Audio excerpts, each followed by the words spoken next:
It's just a 125cc mini bike built for ice cream runs, not mountain passes. But today, we attempt an epic loop. Salt Lake City to Park City, back over Guardsman Pass just below 10,000 feet to get back to Salt Lake City to meet the motorcycle lunch crew. No freeways because it's not allowed. Secondary roads only, and not all of them are paved. 9.3 horsepower at sea level, which of course we are not. A tiny time machine with a big history, and the bike that started it all for me. More on that later. Will it breathe at 10,000 feet? Can it make it up some of these steep grades at high altitude? Will those little wheels handle real mountain switchbacks? This ride will test the machine, it'll test me, and by the end, we'll know what the Dax is made of. So, adorned in cutting-edge 1970s riding gear, let's break this leash and let the Dax run. 4-speed transmission, 4 up, 4 down. All right. Heading out of Sugar House Park. Here we go. Now, I have no idea what the top speed of this is. I had it up to 40 miles an hour the other night when the wife and I went to dinner, but most of the roads we're gonna be on have a speed limit of about 35 miles an hour, so we should be okay. But first, we gotta circle the park. Now, learning how to shift the semi-automatic transmission is a little tricky. It's not as easy as you'd think. The downshifts especially, you have to blip the shift in the smoothest way possible because there is no clutch lever. Beautiful fall morning. These are the days, you know, like I ride all sorts of really amazing motorcycles, but I've been really looking forward to this one. Now, the first question you might be asking is why do they call it the Dax? Why did they name it after a podcaster?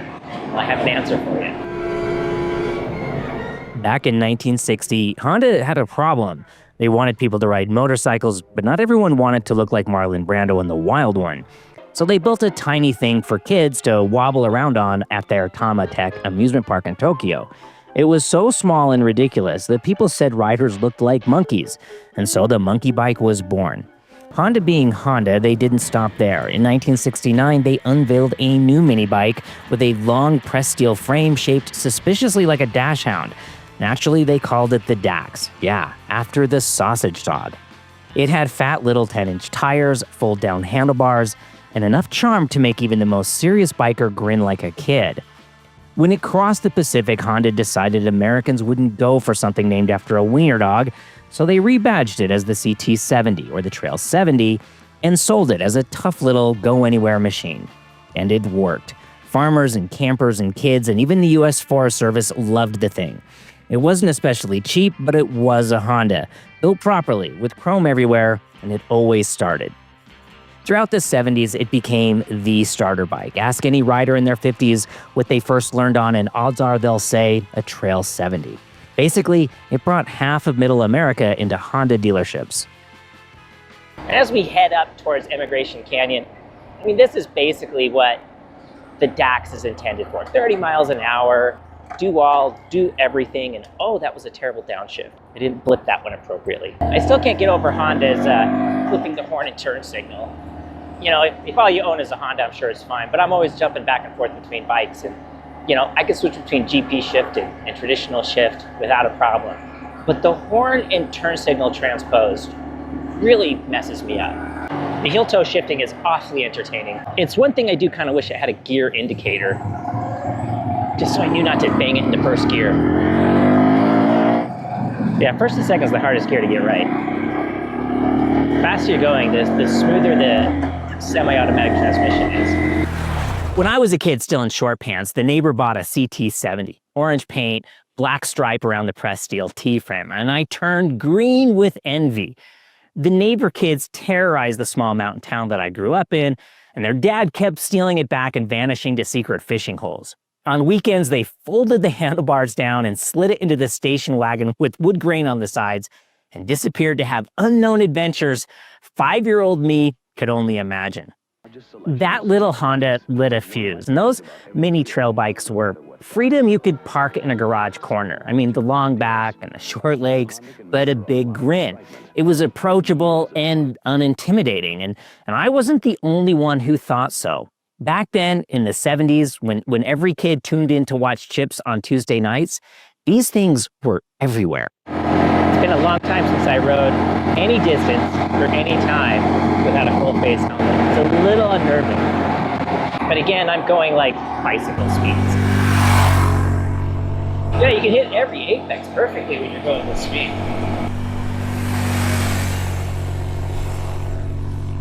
I don't know what kind of mileage you're going to get if I just ride around with the throttle wide open like this. Yeah! Woohoo! Fourth gear! Faster, faster! And no, we're going the same speed. Not any faster, faster. Ooh, over the top, our first pass. Woohoo! Success! Down the hill. Oh, we're over 50 miles an hour down the hill.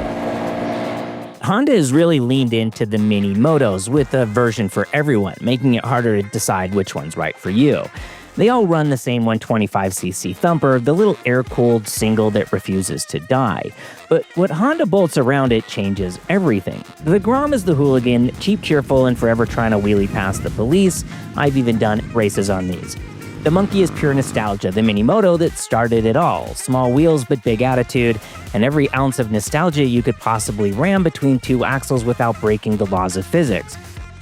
And then there's our Dax, the eager, playful dash hound of the family.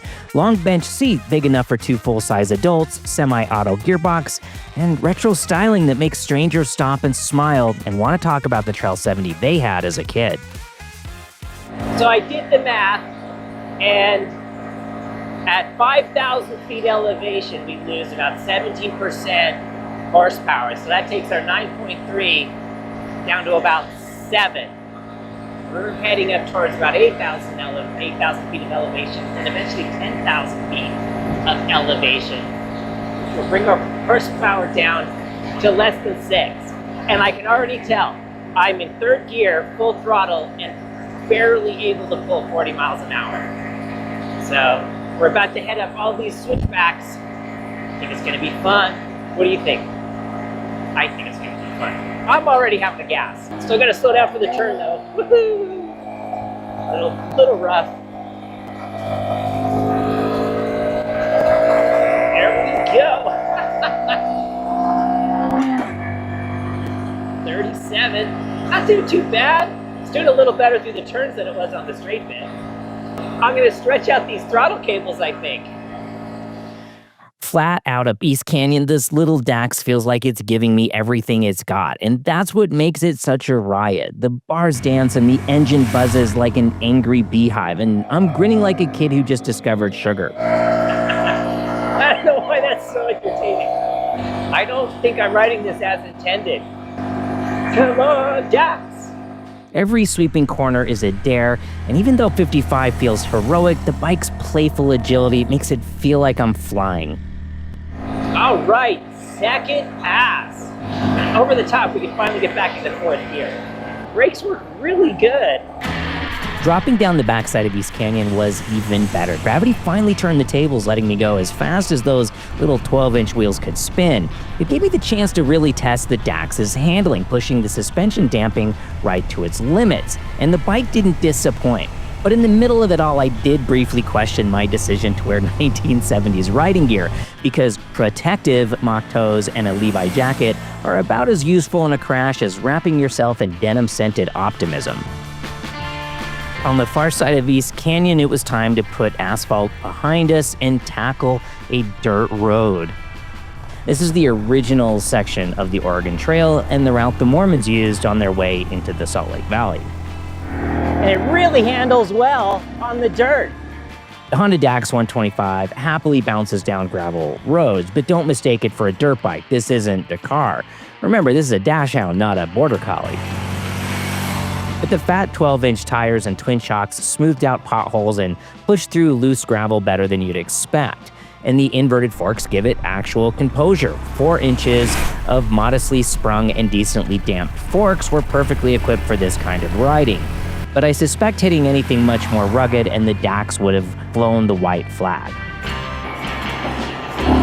And we're back on asphalt. The Dax is killing it. So do we count that dirt road as a canyon? I think we do. That gives us 4 canyons. Well, actually, I think we'll have 5 canyons. We'll have Immigration Canyon, East Canyon, whatever that road was. Then we'll do Guardsman's Pass, Big Cottonwood Canyon. It's 5 canyons. That's some good canyon chasing. All right, so we've gone 35 miles, all at full throttle, and we haven't even dropped 1 bar on the fuel gauge.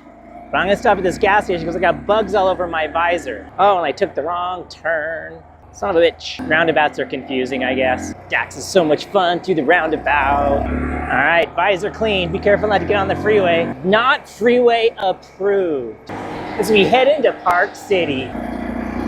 Don't know if you can see it up there, but that's the ski jump for the 2002 Winter Olympics. I think we're getting him again in 2036 or something. Not sure how I feel about him coming back. It was kind of a hassle the first time around.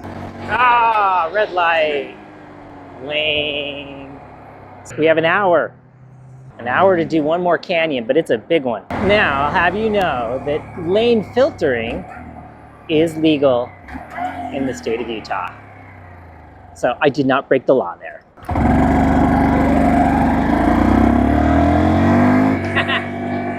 Still faster than traffic. I'm not speeding.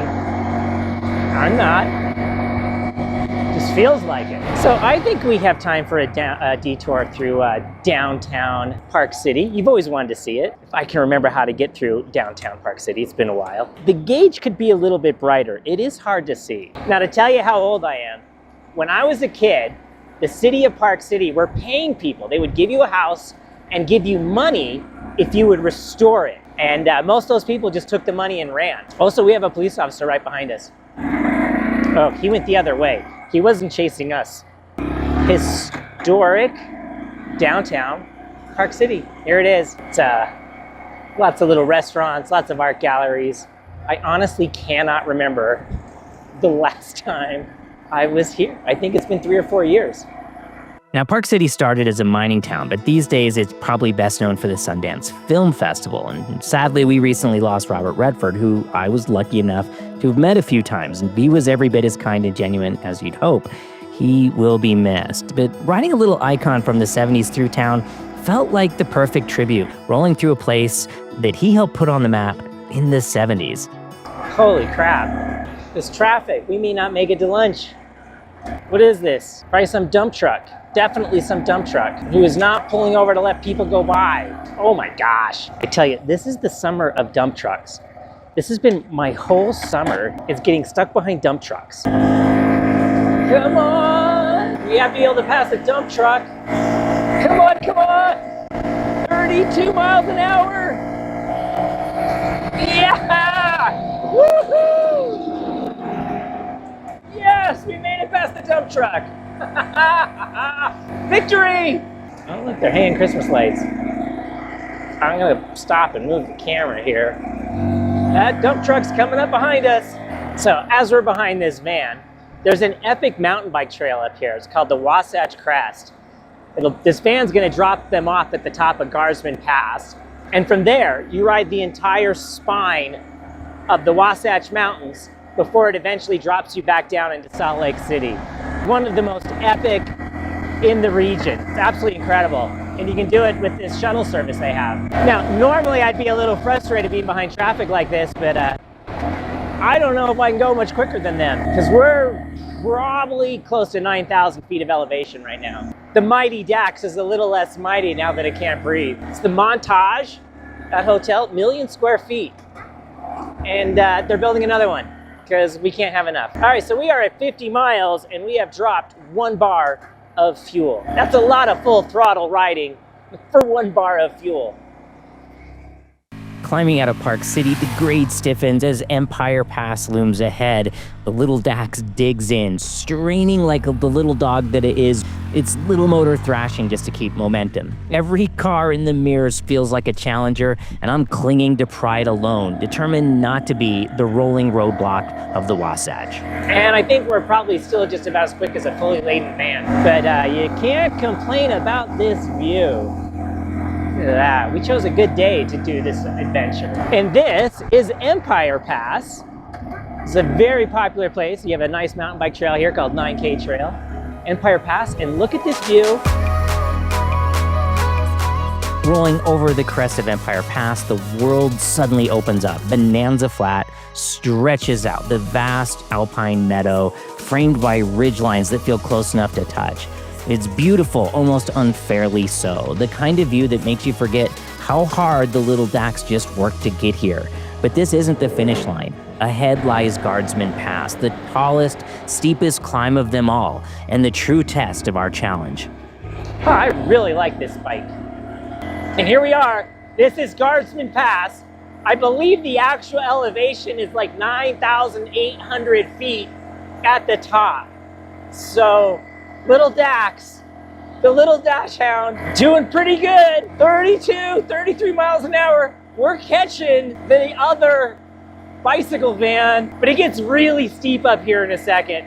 I don't know what we're gonna be able to do. Oh, it's the tension is building. It is a little chilly up here. My 70s riding gear isn't very windproof.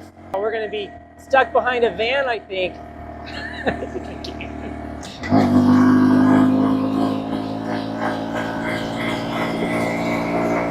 All right, we're gonna be able to pass the Lexus with the BMW. We're gonna go for it. Oh yeah! The mighty Dax passing traffic at 10,000 feet. Oh, this is amazing. This thing is incredible. Look at it go. Oh, we're just leaving them in the dust. 33 miles an hour. Oh, look at this view though. This is incredible. Oh my gosh. This is amazing. Oh, here's the steep part. I think I have full faith that the Dax is gonna do it. Here it goes. This is the really hard part. Build up some speed. Let's go. Full throttle. Just huck it into the corner. We don't want to lose any inertia. Oh, oh.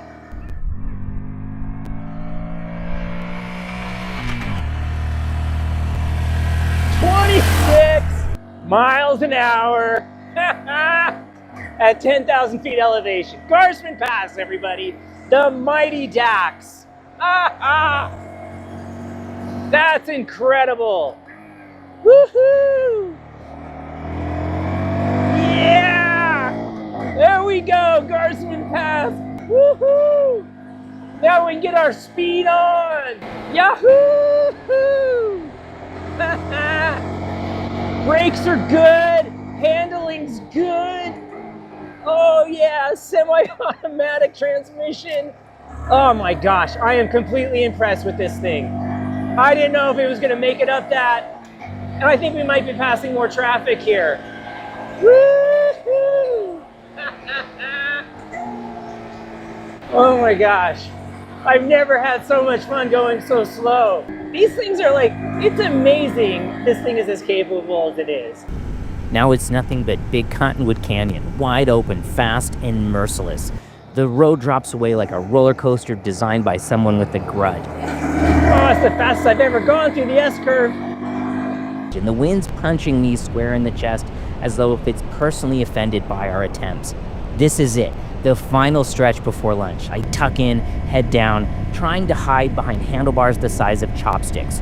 Throttle welded open, chasing speed that barely exists.